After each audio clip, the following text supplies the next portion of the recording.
Hello everyone, welcome to the online platform of Nihandeep Academy. समर्पण सिरीजच्या under आपण daily answer रायटिंगची practice करत आहोत, ज्याने आपल्या आन्सर रायटिंगची क्वालिटी आणि एनरिचमेंट एनेबल होईल. बरोबर. सो या ठिकाणी आपण एन्शियंट हिस्ट्रीचा एक प्रश्न पाहणार आहोत, डिस्कस करणार आहोत. That is explain the role of geographical factors towards the development of ancient India. आता हा प्रश्न वाचल्यानंतर बऱ्याच मुलांच्या माइंडमध्ये स्ट्राईक होणारे लोकस आणि फोकस. लोकस म्हणजे कुठल्या टॉपिक मधून हा प्रश्न आला आहे, ठीक आहे, जिओग्राफिकल फॅक्टर्स आणि एन्शियंट इंडिया. आणि फोकस म्हणजे ह्या प्रश्नातून अपेक्षित असं काय आहे. आता अपेक्षित असं काय आहे म्हटल्यानंतर जेव्हा जिओग्राफिकल फॅक्टर्स आणि एन्शियंट इंडियाबद्दल मुलं वाचतात, पीपल थिंक और students think particularly about reverse. ठीक आहे, रिव्हर्स बद्दल बोलतात, पासेस बद्दल बोलतात की बाबा फॉरेन ट्रॅव्हलर्स आले इंडियामध्ये, ते इंडियामधलं फिलॉसॉफी आणि लिटरेचर घेऊन गेले, त्यांनी ट्रान्सलेट केलं. बरोबर. They talk about all the factors, they talk about climate, but many people fail to talk about the agricultural growth. की जिओग्राफिकल फॅक्टर्स जे होते, ज्या नद्या होत्या, जे फर्टाईल प्लेन्स होते, जे ॲल्युव्हियल डिपॉझिट्स होते, त्यामुळे ॲग्रिकल्चर कसं फ्लरिश होत गेलं, त्याच्यामुळे इकॉनॉमिक ग्रोथ कशी झाली. इंडिया, जेव्हा आपण इंडियाबद्दल बोलतो पर्टिक्युलरली, इथं ग्रोथ सेक्टर इंडस्ट्रीपेक्षा पण जास्त ॲग्रिकल्चरमध्ये दिसून येतो. बरोबर.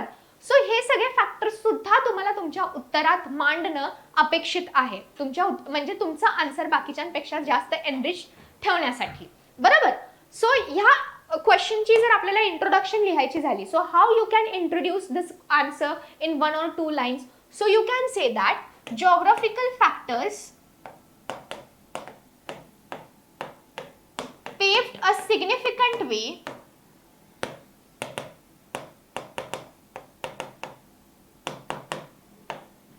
in paving or in shaping economic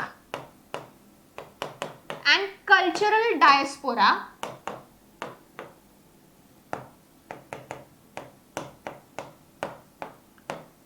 of ancient India.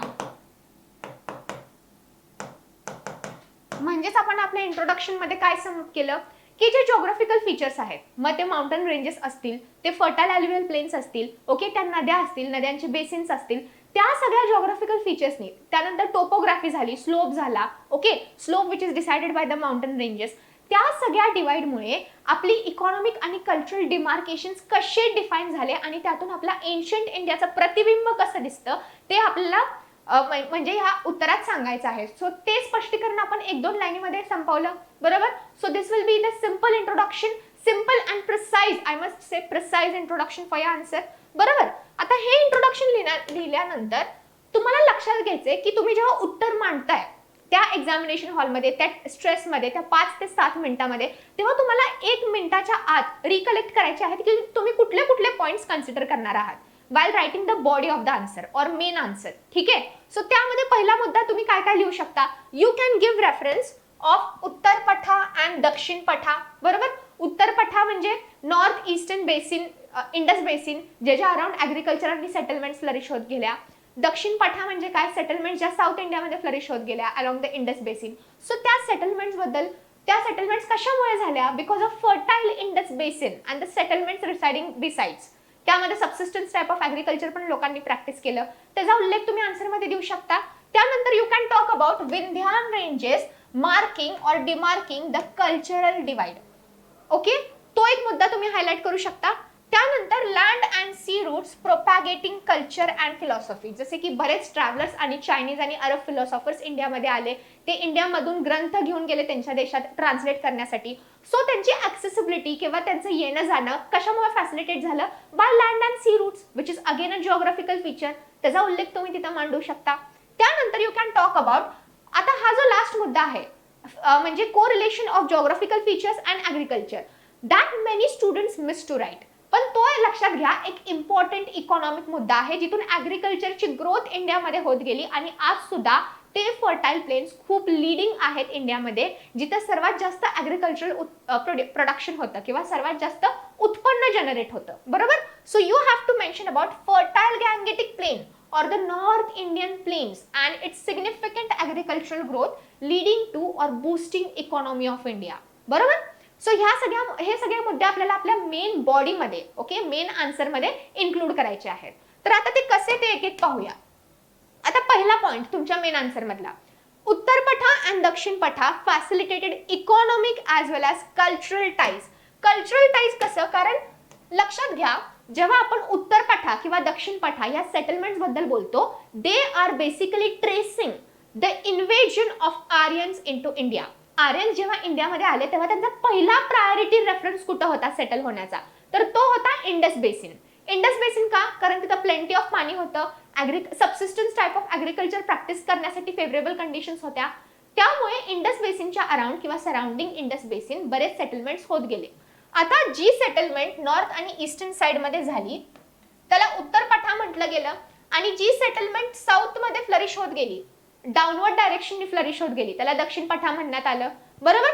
So त्या सिच्युएशन मधून आपल्याला हायलाइट काय काय होतंय एन्शंट इंडिया बद्दल, about the cultural ties that is invasion of foreigners or Aryans into India. Okay. आणि त्यासोबत इकॉनॉमिक फॅक्टर्स, कारण त्या रूटच्या अलॉंग ॲग्रिकल्चर फ्लरिश होत गेलं. बरोबर. म्हणजे ऑब्वियस गोष्ट आहे, जिथे सेटलमेंट्स होतील तिथे ॲग्रिकल्चर जास्त फ्लरिश होत जाईल. ओके. त्यानंतर Buddhism spread through silk routes to central Asia and China to Sri Lanka and south east Asia through these sea trade routes. जसे की ह्युंगसॅन वगैरे जे चायनीज ट्रॅव्हलर्स आले ते माघारी इंडियात गेले काही बुद्धिस्ट मॉन्क्सला घेऊन. So all this facilitation of philosophy and ideas was possible because of sea routes, was possible because of road routes. जसे की अशोका जो ग्रेट एम्परर होता त्यांनी जो सिल्क रूट बांधला होता, ओके, इन काश्मीर, आणि ज्यांनी काश्मीर सिटी कन्स्ट्रक्ट केली होती, त्या सिल्क रूट मधून सुद्धा बरेच ट्रॅव्हलर्स आले, अरब ट्रॅव्हलर्स आले. बरोबर. आणि ते त्यांच्यासोबत इंडियन आयडियाज आणि फिलॉसॉफी घेऊन गेले, जे त्यांनी त्यांच्या रायटिंग्समध्ये पोर्ट्रे केलं, त्यांच्या रायटिंग्समध्ये मांडलं. बरोबर. So this was possible because of certain land and sea routes. Okay. For example silk route which was constructed by Ashoka. त्यानंतर passes like Khyber pass. Khyber pass कोणता पास होता? खायबर पास हा पाकिस्तान अफगाणिस्तान मधून पास होणारा पास आहे, ज्या पास थ्रू आर्यन्सनी इन्व्हेड केलं इंडियामध्ये. ओके. और the pass through which Aryans came into India. So you can give evidence of that Khyber Pass and Bolan Pass, which fostered cultural exchange and migrations.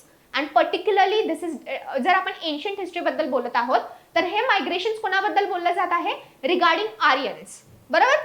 त्यानंतर mineral rich areas like छोटा Nagpur plateau boosted metallurgy and mining. Industrial growth झाली अशा sectors मध्ये जिथे खूप जास्त खनिज म्हणजे कोळशाचे म्हणा किंवा अदर मिनरल्सचे खनिज आणि साठे खूप जास्त आढळून आले. त्यातला सगळ्यात पर्टिक्युलर किंवा प्रिसाइज लोकेशन जे आहे with respect to mining in India that is Chhota Nagpur plateau. आणि पर्टिक्युलरली जेव्हा आपण एन्शंट इंडिया बद्दल बोलतो, एन्शंट पिरियड पर्यंत, सातवाहना डिनेस्टी पर्यंत, तेव्हा छोटा नागपूर प्लॅटू लीडिंग होता with respect to metallurgy and mining processes. Okay. त्यानंतर बाकीचे रिजन फ्लरिश होत गेले, तिथे इंडस्ट्रियल सेक्टर्स एस्टॅब्लिश झाले, मायनिंग स्पॉट्स डिस्कवर झाले. बरोबर. But the very initial or at the first stage was Chhota Nagpur plateau. त्यानंतर anticipation, that is expectation of monsoons led to a deep rooted agricultural calendar and practices.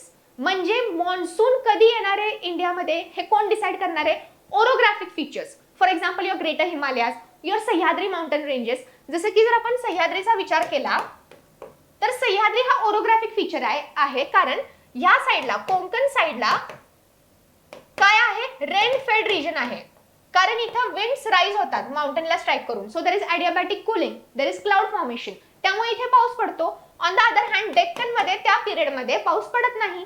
बरोबर. So orographic features जे आहेत, जे geographic features आहेत, mountain ranges आहेत, त्यांनी decide केला की कोणत्या टाइम्स पिरियड मध्ये किंवा वर्षभरात कुठल्या सीझन्स मध्ये मॉइश्चर अवेलेबल असेल, कुठल्या सीझन मध्ये क्लाउड फॉर्मेशन होईल, कुठल्या सीझन मध्ये एखाद्या जागी ड्रॉट निर्माण होऊ शकतो. सो त्या सगळ्या कंडिशन्स वरती harvesting pattern, sowing pattern decide झाला. बरोबर.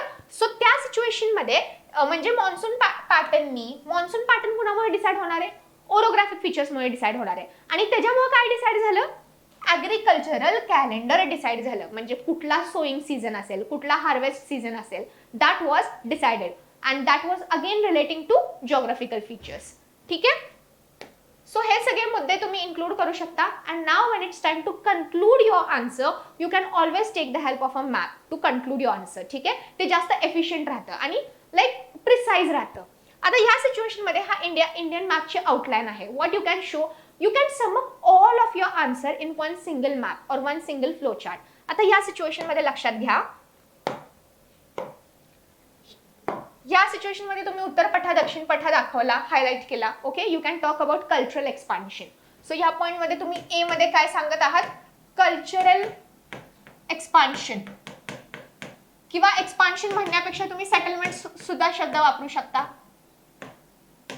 हे जे ग्रीन एरिया दिसतोय, रिच फॉरेस्ट एरिया सह्याद्रीज मध्ये, नॉर्थ ईस्ट इंडियामध्ये, ओके, सेवन सिस्टर्स मध्ये, त्या ठिकाणी टिंबर किंवा फॉरेस्ट वूड खूप जास्त प्रमाणात अवेलेबल होतं. सो एन्शियंट हिस्ट्रीमध्ये आपण बघतो की ते वूड एक्सप्लॉइट करून लोकांनी म्हणजे मोठे मोठे वुडन पॅलेसेस वगैरे कन्स्ट्रक्ट केले होते. Okay, so you can say source of would for shaping construction, for construction. त्यानंतर सगळ्यात इम्पॉर्टंट हा जो रेड बेल्ट तुम्ही डिमार्क केला आहे, that is your north Indian plain, that is Ganga Indus Brahmaputra basins मधून जे ॲल्युव्हियल डिपॉझिट होत गेलं. ओके, त्या ॲल्युव्हियल डिपॉझिट फर्टाईल असल्यामुळे तिथे ॲग्रिकल्चर खूप जास्त इफेक्टिव्ह होत गेलं आणि ग्रो होत गेलं. आज पण आपण बघतो की खूप जास्त उत्पन्न व्हीटचं म्हणा, ओके, ते कुठून होतं, पंजाब हरियाणा प्लेन्स मधून होतं. का? कारण तिथे ॲल्युव्हियल डिपॉझिट्स आहेत which is very rich or very fertile, right. So you can give highlight about depositions by perennial rivers, not perennial, you can say annual rivers. त्यानंतर विंध्यान रेंज कल्चरल डिमार्केशन म्हणजे cultural boundary.